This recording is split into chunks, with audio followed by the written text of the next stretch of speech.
B1 series battle droids, also referred to as B1 battle droids, standard battle droids, clankers, or tinnies, were the predominantly used battle droids manufactured by Bactoid Combat Automata and Bactoid Armor Workshop.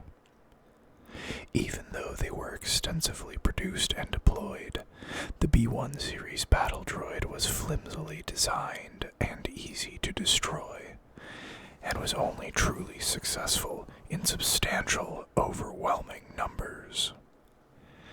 Early versions of the model also required the use of a central control computer, but despite these weaknesses, they saw extensive service as the mainline soldier of the Trade Federation's mechanized droid army.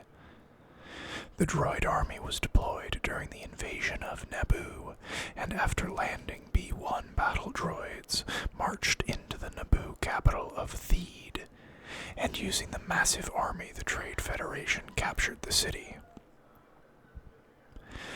The droids continued to maintain the Trade Federation's grip on the planet throughout the occupation, and the majority of Federation droid troops were deployed to combat the Gungan Grand Army at the Great Grass Plains. In the ensuing battle, many militia Gungs were killed, with the army initially capitulating to Federation forces, which had the Gungan soldiers in retreat. However, the entirety of the droid army was defeated because it shut down due to the control computer being destroyed, along with the Federation's droid control ship by the young Force-sensitive pilot Anakin Skywalker during the portion of the battle that transpired in space. During the Separatist crisis, the Trade Federation leadership met with other corporate leaders on the planet Geonosis. I'm so sorry if you could hear that.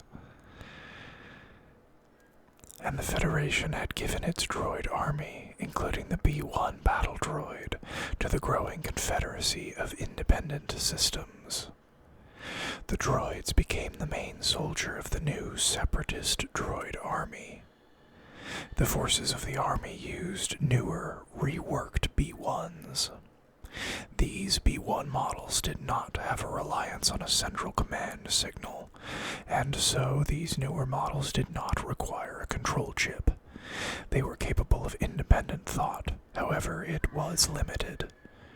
On Geonosis, the droid army clashed with the Galactic Republic's new army of clone troopers for the first time. This battle launched the galactic conflict known as the Clone Wars. The B-1 battle droids and the other models of combat droids used by the Confederacy fought the forces of the Republic on many worlds for the duration of the long conflict. Throughout the droid's history, it was evident that the B-1 was dim-witted. Programming glitches manifested as the B-1 battle droids developed personality quirks, and they were known to make commentary on what occurred around them. The B-1s were outmatched by the clone troopers of the Republic, but massive numbers of B-1s could gain victory over the more experienced clone troopers, and even members of the Jedi Order. The B-1 battle droids, along with other Separatist droids by the Republic, were manufactured in massive numbers for the Separatists, but military officers, like the Supreme Commander of the droid army General Grievous, grew angry at the failings of the B-1. Following the defeat of the Confederacy, B-1 battle droids were deactivated by the Galactic Empire along with the rest of the droid army. B-1 battle droids continued to see use throughout Separatist holdouts and the black market during the Imperial era.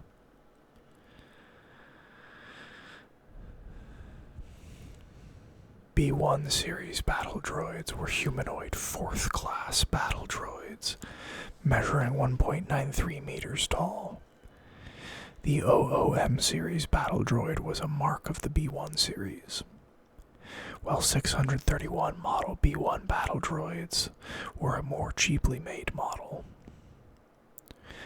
Unlike early B1 battle droids, later B1s were able to operate without a central command signal. Central control computers were located in an orbiting droid control ship, and central control computers were used because the budget-minded Trade Federation saved the production costs of thousands of individual droids.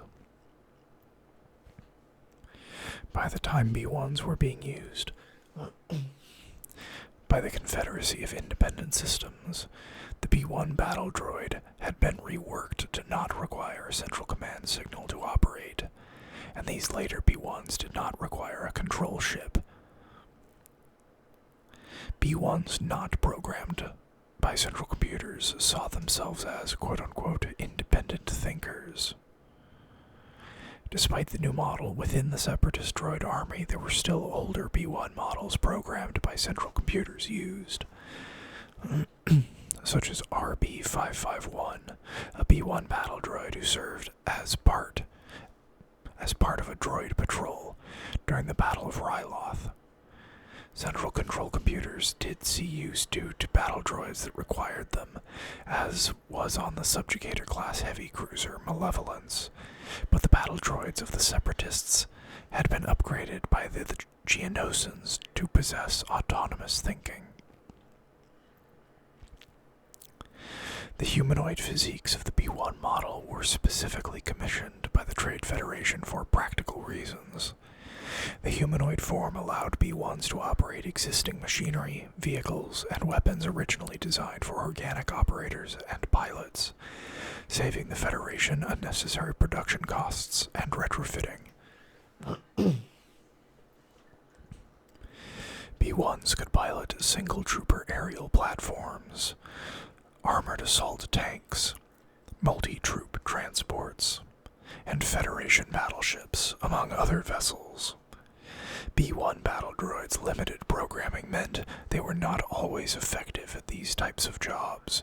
However, during the ambush on Rugosa, a B1 battle droid at the controls of the laser cannons on a Munificent-class star frigate missed every shot it fired at Republic escape pods.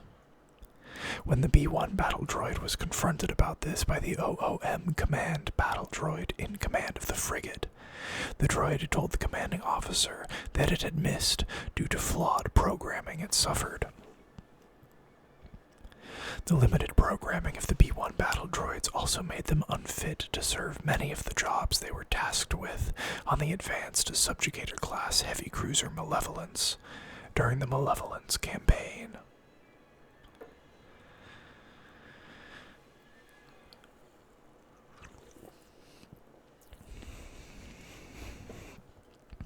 The body of the B1 battle droid was also designed so the unit could be able to fold into a compact, stowed configuration.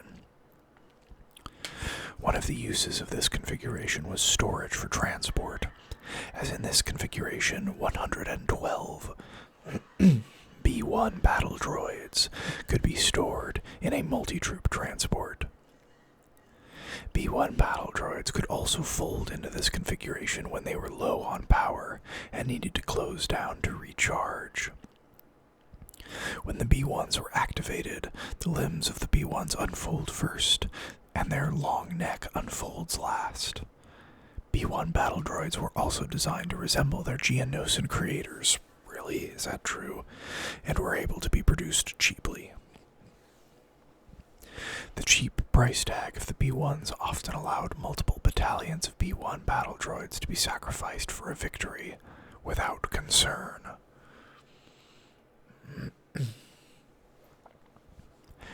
B1 battle droids had a comlink just below their head, and their photoreceptors could switch to an infrared mode. Sorry about my throat, guys. B-1 battle droids had the ability to pick up electromagnetic fields, such as the small fields generated from holoprojectors. B-1 battle droids possessed simple vocabulators, which gave the majority of B-1s high-pitched voices, but other B-1s spoke in lower, more monotone voices. B-1 battle droids could exhibit various tones of voice, such as fear, confusion, and excitement. These also were examples of the B-1 battle droids' quote-unquote personality quirks, which were the result of programming glitches. Inexpensive yet durable metal protected the droid's signal receiver assembly. However, this metal did not protect B-1 battle droids against blaster fire or lightsabers well, and these weapons could easily defeat a B-1. Another weak point in the droids, which could be aimed for by snipers, were the droids' capacitors, and hitting between the B-1's capacitors could take out the unit. Despite these tactics often utilized by the Republic, Clone Captain Rex informed the Onderon rebels that the only true way to take out a battle droid was to take out their head, and Rex stated this was because the droids didn't even require their bodies to report intel back to command.